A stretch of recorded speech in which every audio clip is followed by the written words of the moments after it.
At 0832 hours on the 6th of March 1944, over the thin cloud layer above central Germany, the air vibrated with the steady hum of engines. Frost clung to the cockpit glass of several P-51B Mustangs as they moved in tight formation.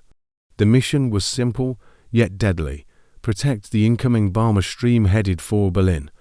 A young American pilot tightened his grip on the control stick. He heard the engines of the bomber group behind him. He heard the soft rattle of oxygen masks as men breathed in slow, tense bursts. Shadows moved across the sky as German fighters closed in from the east. The radio crackled with a sharp voice: enemy fighters, high, fast, coming down. The pilot lowered his nose and felt the aircraft pull. The long-range tanks hung under the wings, light now as fuel burned away. Whine noise rose in the canopy. The sky lit with short flashes as the first guns opened. Tracers drew bright lines across the cold air. Every second felt heavier than the last. He saw one Mustang break off, then another. The fight was only starting. It was clear the moment carried more weight than anyone in the cockpit understood. The story stretched far beyond this single battle. If you want more stories like this, make sure to subscribe, like, and share. The idea behind long-range fuel tanks came from a growing need. American bomber missions pushed deeper into Europe, yet escort fighters lacked the range to follow them to the target. Losses mounted fast. Commanders needed an answer that balanced firepower, speed, and endurance. Engineers studied the P-51 airframe, a design known for its efficient laminar flow wing and its Packard-built Merlin engine. The Mustang could reach more than 400 miles per hour at altitude. It carried 6.50 caliber machine guns that gave it strong punch.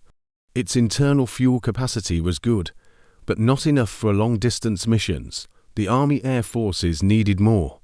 They created external fuel tanks that could be carried under the wings or the belly. Most early tanks were metal, though paper composite tanks soon appeared.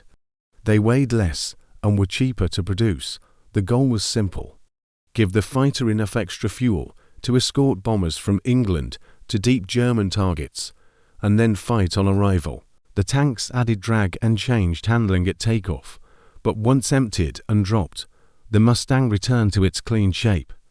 These tanks changed how the air war worked. They expanded reach. They gave pilots the endurance needed to stay with the heavy bombers hour after hour. They answered the strategic need that commanders faced as the war pushed into German airspace. The early use of these tanks brought confusion. Some pilots did not trust them. A few training reports noted leaks or frozen valves during cold climbs. One pilot wrote, "Tanks dripping again. Do not trust them at altitude." Another said, "Feels heavy on takeoff, almost sluggish."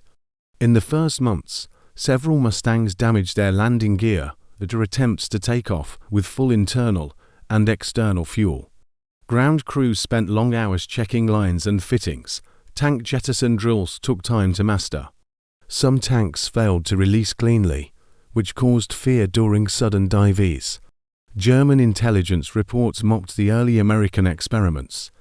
One captured document stated, "The enemy burdens their best fighter with extra weight. They cannot hope to fight so loaded."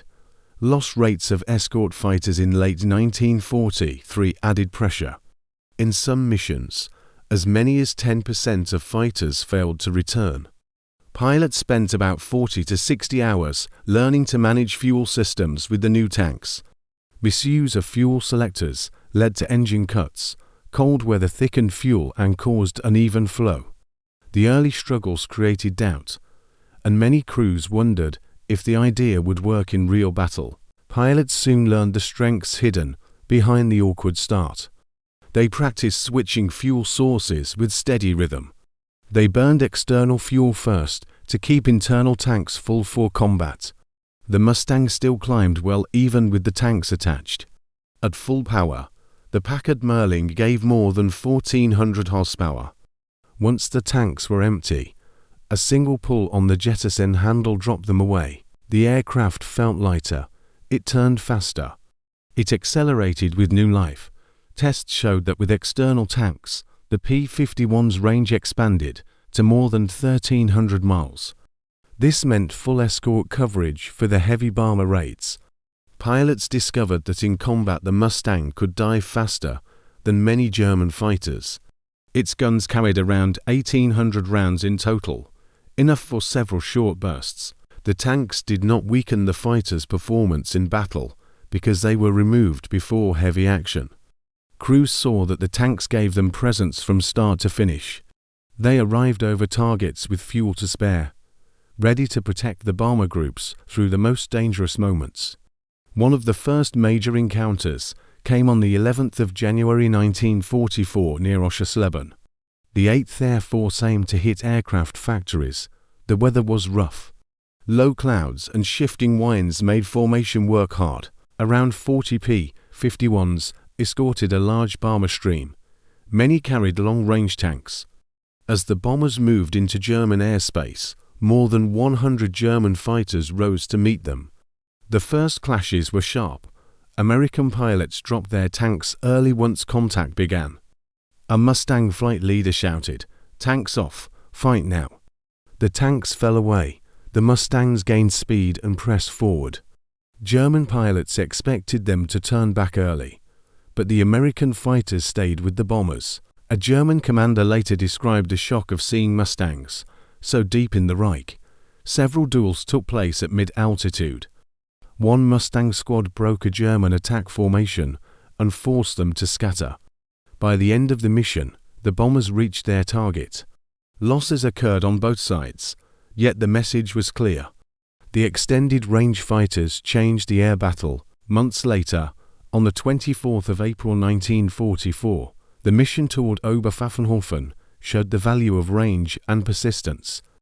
About 50 Mustangs guarded a group of B-17s moving toward industrial facilities.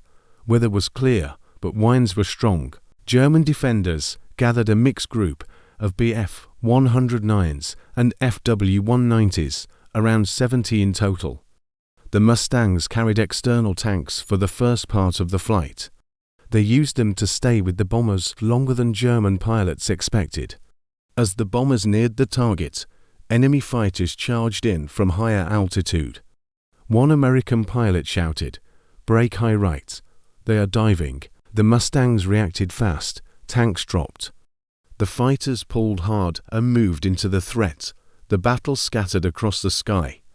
A Mustang covering the rear of the bomber box managed to disrupt two attacking fighters with short bursts. Another Mustang chased an Fw-190 through thin cloud until the German pilot broke away. The bombers released their loads and started home. The long reach of the escorts created constant pressure that limited German opportunities. A third clear example came on the 2nd of June 1944 during missions linked to the coming Allied invasion of France. About 60 P-51s supported reconnaissance bombers heading to coastal defenses. They carried long-range tanks to cover the extended route. The sky over northern France was hazy. Winds pushed thin layers of dust and moisture across the area. German fighters appeared in small groups of 4 to 6 aircraft. Many pilots seemed cautious. They understood that, if they missed their chance, they might be facing Mustangs with full internal fuel and strong performance. When one German flight tried to rush the bomber formation, a group of Mustangs moved fast. Tanks off, guns ready. The American leader called out ranges in steady bursts. Two short engagements followed. In each one, the Mustangs drove the attackers away. The escorts then regrouped and continued to cover the return route. The day showed how the expanded range allowed Allied fighters to stay in control through the entire mission cycle. German ground controllers struggled to predict when the escorts would depart. The new entrants shifted the rhythm of the air war. The adoption of long-range tanks shaped production, operations, and planning. American factories produced tens of thousands of tanks, many made from lightweight materials that saved metal for other needs. Supply units moved these tanks across England in steady flows. Training units drilled pilots on fuel management and tank release techniques. Escort missions increased in number.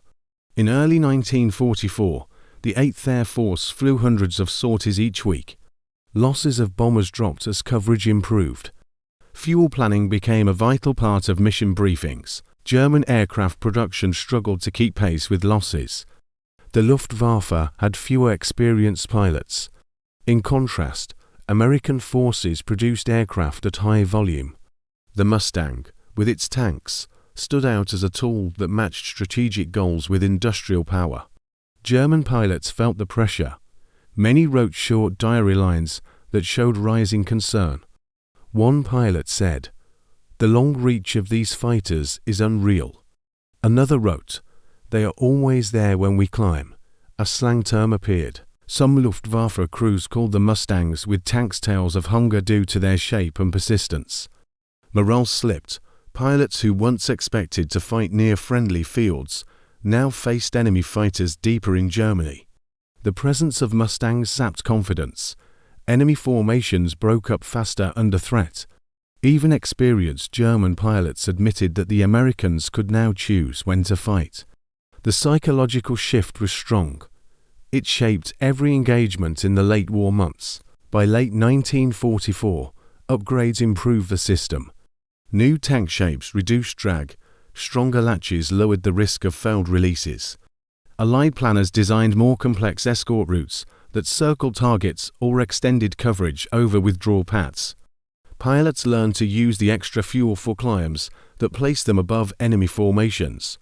Some units carried belly tanks with larger capacity. Others used wing tanks that balanced better during turns. The Mustang's internal systems improved as well. Fuel pumps became more reliable in cold air. Range charts grew more detailed.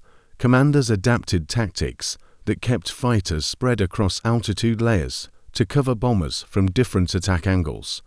The long-range concept matured into a standard part of escort doctrine. By war's end, the Mustangs with long-range tanks had flown thousands of missions. They protected bomber groups across Europe. They reduced losses and forced the Luftwaffe into a defensive role. Many estimates credit them with high kill counts and strong mission success rates. Losses still occurred, yet the overall advantage remained clear. A German veteran later said, "Those tanks made them ghosts in the sky. They followed us wherever we went." Early doubts about weight and complexity faded. What remained was a proven tool that changed air warfare. The long-range tanks turned the Mustang into a true deep escort fighter. Its legacy is simple. It gave the air war a new shape built on reach, presence, and constant pressure.